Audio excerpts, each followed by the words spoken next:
नमस्कार, nishammadulika.com में आपका स्वागत है। आज हम लिट्टी चोखा बनाएंगे।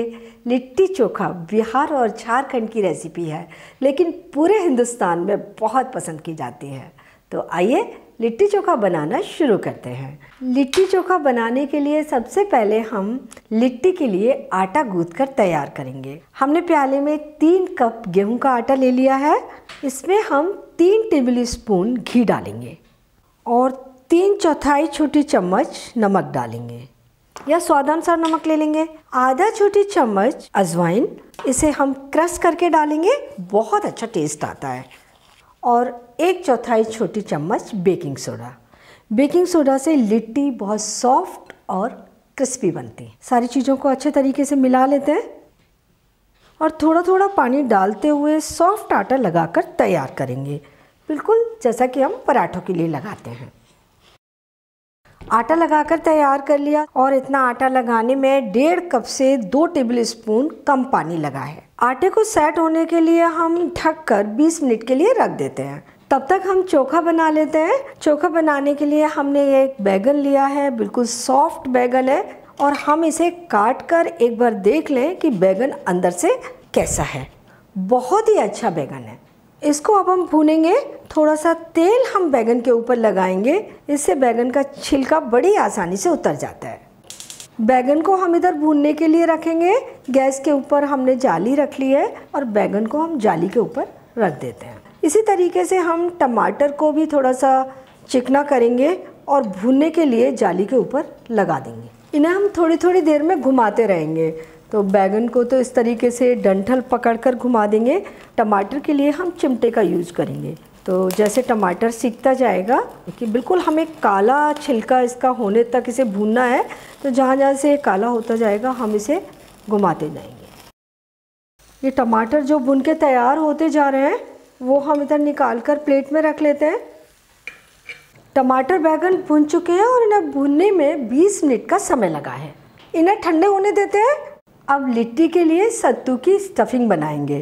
प्याले में 1 कप सत्तू ले लिया है। भुने हुए चने हैं, छिलका उतारा हुआ है, इनको पीस लिया, सत्तू बन गया। सत्तू में मसाले मिलाते हैं। आधा छोटी चम्मच नमक डालेंगे। 1 चम्मच अदरक कद्दूकस करके ले लिया है। 1 टेबल स्पून अचार का मसाला, 2-3 टेबल स्पून हरा धनिया, 2 हरे मिर्च बारीक कटे हुए, 1 टेबल स्पून सरसों का तेल, 1 नींबू का रस डाल देंगे। सारी चीज़ों को अच्छी तरह मिलाएंगे। अगर आप प्याज और लहसुन पसंद करते हैं तो 1 प्याज बारीक कटी हुई और 4-5 लहसुन की कली बारीक कटी हुई डालकर मिलाएं। स्टफिंग थोड़ी सूखी सूखी दिखाई दे रही है, हम इसमें पानी मिला लेते हैं और फिर से इसको अच्छी तरीके से मिलाकर देखते हैं। स्टफिंग बनके तैयार हो गई है और हमने इसमें 2 टेबल स्पून पानी मिलाया है। स्टफिंग को हम इतना गीला करते हैं कि वो थोड़ी सी बाइंड होने लगे। इस तरीके से चोखा के लिए टमाटर और बैगन को छील लेते हैं।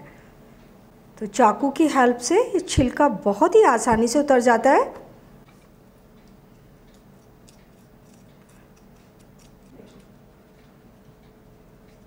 आलू हमने उबले हुए लिए हैं, इन्हें भी छील लेते हैं। तो सब्जियों को हम इस तरीके से बड़ा बड़ा पहले थोड़ा सा क्रश कर लेते हैं। मसाले मिलाएंगे। 1 छोटी चम्मच नमक डाल देंगे और 2 हरे मिर्च बारीक कटे हुए, 1 इंच अदरक का टुकड़ा कद्दूकस किया हुआ, 1 छोटी चम्मच अदरक का पेस्ट ले सकते हैं इसकी जगह, 3-4 टेबल स्पून हरा धनिया बारीक कटा हुआ, 1 नींबू का रस। और अब मैशर की मदद से सारे मसालों को मिलाते हुए सब्जियों को अच्छी तरीके से मैश कर देंगे। इसमें हम 1 टेबल स्पून सरसों का तेल भी डालेंगे। हमने सारी चीज़ों को अच्छी तरह से मैश कर लिया है और चोखा बनकर तैयार हो गया है। आटा सेट होकर तैयार हो गया है। हाथ पर थोड़ा सा घी लगाकर हाथ को चिकना करेंगे और आटे को थोड़ा सा मसल लेते हैं। आटे को छोटे छोटे टुकड़ों में तोड़ लेंगे। लिट्टी अपनी पसंद के अनुसार थोड़ी सी बड़ी या थोड़ी सी छोटी बना सकते हैं। इसे हम थोड़ा सा मसलते हुए गोल करेंगे और दबाकर पेड़ा जैसा बना लेंगे। अब हम दोनों हाथों की उंगली और अंगूठे की सहायता से इसको प्याले की शेप में बनाकर तैयार करेंगे। ये हो गया। इसमें 1 से 2 चम्मच स्टफिंग रखेंगे। थोड़ा सा दबा देंगे स्टफिंग को और अब आटे को चारों तरफ से उठाकर स्टफिंग को बंद करेंगे और इसे गोल कर लेंगे। ये लिट्टी बनकर तैयार हो गई। इसे प्लेट में रख देते हैं और सारी लिट्टी इसी तरीके से बनाकर तैयार करेंगे। अब हम इन्हें सेकेंगे। लिट्टी को कई तरीके से सेक सकते हैं। कढ़ाई में, भारे तले की कढ़ाई ले लें, या फिर अपम मेकर में, या फिर कुकर में, या फिर जाली पर डायरेक्ट, और इन्हें तल करके भी बनाया जा सकता है। तो पहले मैं इन्हें कढ़ाई में सेकूंगी। कढ़ाई में 1 चम्मच घी डाल देंगे, चिकना कर लेंगे और गर्म होने देंगे। बहुत ज़्यादा गर्म नहीं करना है, कढ़ाई को मीडियम गर्म करना है। हमने ये मोटी एल्युमिनियम की कढ़ाई ली है, लोहे की भी कढ़ाई ली जा सकती है। मोटा बर्तन होना चाहिए क्योंकि हमें बहुत ही धीमी धीमी आग से लिट्टी को सेकना है। कढ़ाई गर्म हो चुकी है, इसमें हम लिट्टी सेकने के लिए रख देते हैं। इसको हम ढक देंगे। धीमी आग पर 3-4 मिनट हम सिकने देते हैं। इसके बाद हम इन्हें चेक करेंगे और जब तक ये सिक रहे हैं तब तक हम बाकी की लिट्टी बना करके भी तैयार करेंगे। 3 मिनट हो गए हैं, लिट्टी को चेक करते हैं। हमें एक्चुअली में इस तरीके से घुमा कर देखना है। देखिए थोड़ा सा लिट्टी सिकने लग गई है हल्की हल्की। तो हम सारी लिट्टी को इस तरीके से घुमा देंगे और अब हमें लिट्टी को ऐसे ही बार बार 2-3 मिनट के लिए ढकना है और फिर से घुमाना है। तो इन्हें हम चारों तरफ से अच्छी गोल्डन ब्राउन होने तक सेकेंगे। अब ये लिट्टी हम अपम मेकर में सेकेंगे। तो अपम मेकर ले लिया है हमने, बिल्कुल धीमी आग पर रखा है इसे गर्म होने के लिए। तो ये हल्का सा गर्म भी हो गया है। इसके खानों में हम जरा सा घी डाल देंगे। लिट्टी को इन खानों में सिकने के लिए लगा देंगे, ढक देंगे और हम इन्हें 5 मिनट ढक कर धीमी गैस पर पकने देते हैं। इसके बाद चेक करेंगे। जो हिस्सा सिक गया है उसे ऊपर कर दे रहे हैं और जो नहीं सिका है उसे नीचे की ओर कर दे रहे हैं। 5 मिनट हो गए हैं, लिट्टी को चेक करते हैं। लिट्टी नीचे की ओर से अच्छी सी गोल्डन ब्राउन हो गई है। हम इन्हें पलट देंगे और पलट कर इन्हें चारों ओर से अच्छी गोल्डन ब्राउन होने तक सेकेंगे। हम इसके ऊपर बिल्कुल थोड़ा घी और डाल देते हैं और फिर से इन्हें ढक देते हैं। वही 4-5 मिनट में चेक करेंगे। लिट्टी को चेक कर लेते हैं। लिट्टी चारों ओर से अच्छे गोल्डन ब्राउन सिक कर तैयार हो गए हैं। गैस बंद कर देते हैं और हम ये लिट्टी प्लेट में निकाल कर रख लेंगे। और ये लिट्टी सिकने में पूरा हमने एकदम धीमी गैस पर इन्हें बहुत आराम से सेका है। और इधर हम अपम मेकर के लिट्टी भी चेक कर रहे हैं। ये लिट्टी थोड़े कहीं हमें लग रहा है कि ब्राउन नहीं है, तो हम इन्हें थोड़ा सा घुमा देते हैं। अपम मेकर के लिट्टी चेक कर लेते हैं। तो ये लिट्टी हमें चारों ओर से अच्छे गोल्डन ब्राउन दिख रहे हैं। लिट्टी सिककर तैयार हो गए हैं, हम इन्हें निकाल लेते हैं।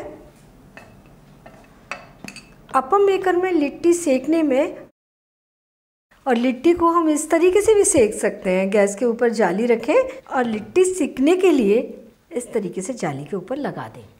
इनको भी हम थोड़ी देर में घुमाते रहेंगे। लिट्टी सिककर तैयार हो गए हैं। जाली के ऊपर लिट्टी सिककर तैयार हो गए हैं और इन्हें सिकने में लगे हैं। तो सबसे कम टाइम लगा है हमें जाली पर सेकने में। ये लिट्टी हम घी में इस तरीके से डुबा कर निकाल लेते हैं। बहुत ज़्यादा टेस्टी हो जाते हैं। कम घी खाना पसंद करते हैं तो इन्हें बिना घी में डुबाए भी रख सकते हैं। इतने आटे से हमने 20 लिट्टी बनाई है। लिट्टी चोखा बनकर तैयार है। बहुत ही टेस्टी लिट्टी चोखा बना है। लिट्टी ऊपर से एकदम क्रिस्पी और अंदर से सॉफ्ट है। हमने लिट्टी को 3 तरीके से पकाया है। पहले मोटी तले की कढ़ाई में थोड़ा सा घी डाला और लिट्टी को हमने उसमें डाल दिया। धीमी आग पर घुमा कर उनको अच्छा गोल्डन ब्राउन होने तक सेक लिया। आप इन्हें सैलो फ्राई भी कर सकते हैं। कढ़ाई में घी या तेल थोड़ा ज़्यादा डाल दें और लिट्टी को धीमी आग पर सैलो फ्राई कर लें। दूसरा तरीका हमने अपम मेकर में इन्हें सेका और तीसरा हमने इन्हें जाली के ऊपर भी सेका। तो आपको जिस तरीके से भी लिट्टी सेकना पसंद हो उस तरीके से आप इन्हें बना सकते हैं। इन्हें सर्व करने के लिए प्लेट में 2 लिट्टी रखेंगे और प्याली में थोड़ा सा चोखा रखेंगे। अगर आपको घी पसंद है तो लिट्टी को थोड़ा सा दबा दें, वो क्रश हो जाएगी, उसके ऊपर थोड़ा सा घी डाल दें, लिट्टी और ज़्यादा टेस्टी लगती है और चोखा के साथ में सर्व करें। तो आप ये लिट्टी बनाइए, खाइए और अपने अनुभव nishamudhalika.com पर शेयर कीजिए। एक बार फिर मिलते हैं एक नई रेसिपी के साथ और मेरे चैनल को सब्सक्राइब ज़रूर कीजिए।